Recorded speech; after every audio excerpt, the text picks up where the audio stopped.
remind you of anything? So I'm saying, you know, we go round and round and round, and it's very easy to mistake true spirituality, and, you know, why I think so many people were drawn to Christianity in its inception, to when that institution corrupts itself by lusting for more and more domination over humankind, and what they're willing to do in order to assuage the world, that they have the high ground even when they're dealing on the lowest ground that's humanly possible. Right. So that's the backdrop for this film. It's like, you know, there's weapons of mass destruction. Let's go get them. You know, and I don't know. You know, the more we learn, the more we're the same. At the end of the day, it's... Jesus Christ. Yeah, nobody's going to see this movie. Right. Okay. I am so hence sorry. The next question. Oh, so sorry. At the end of the day... When did you go see it? It's, you know, it's a supernatural action adventure. You know, a lot of fun, scary elements. What do you hope audiences will really walk away with from this film? Well, what you need is you need to fall in love with your heroes, so that you're willing to take the journey, the 2-hour journey, you know, and buy into their plights and their obstacles and what it is they're trying to overcome. So we worked very hard on creating a naturalism in the style of that we were playing these characters, and a repartee, particularly between Felsen and Bayman, you know, kind of gallows humor that, you know, transcends time and boundaries. This is what warriors do. You know, they take the piss out of one another. They're provoking one another. They're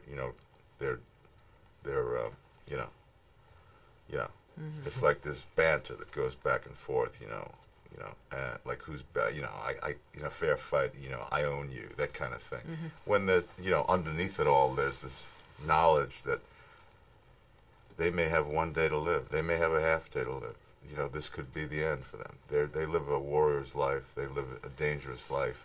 So the only thing they have to protect them from this underlying, underpinning sort of knowledge is this humor. And we strove to get that. And so that if we turned into characters that you liked and admired, and then maybe we would earn the right to spring the stuff that you end up seeing at the end of the movie, which is this truly supernatural, what I think is an answer to these karmic elements that are completely out of balance.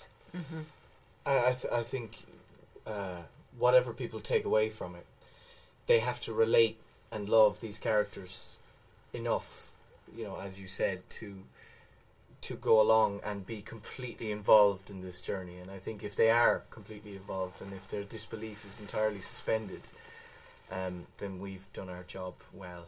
And after that, they can take away whatever they want, you know.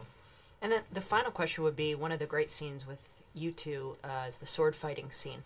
It looked like that was kind of it's a great scene. A fun scene. Can you talk a little bit about filming that and kind of the training that went into the sword fighting? And but that was probably the sword swashbuckle that we trained for most. Yeah, I would say that in those 3 weeks, the thing that was most concentrated was getting that fight right. We spent just inordinate amounts of time every day rehearsing that scene with Kevin McCurdy, who was the sword master and who did all the choreography for the scene. And then we started out that day shooting the scene leading up to that, which is where, you know, we take him off his horse and question him and everything. And by the time we finished shooting that, we had an hour and a half to shoot this scene that we had rehearsed for 3 weeks, like 3 hours a day. It just became handheld quick. And there was all this hubbub behind the camera. We're never going to get this. We have to move off this location by dark today. We're never coming back. And this fight's going to be a complete disaster. We thanked our lucky stars that we were well rehearsed. So Dom set up. Went, yeah, well done. Dom set up 2 cameras over here. We ran through it. Then he moved the cameras over here. We ran through, and in an hour and a half we got this fight, which I think cuts together pretty well. It didn't look like We rushed through it, but we rushed through it.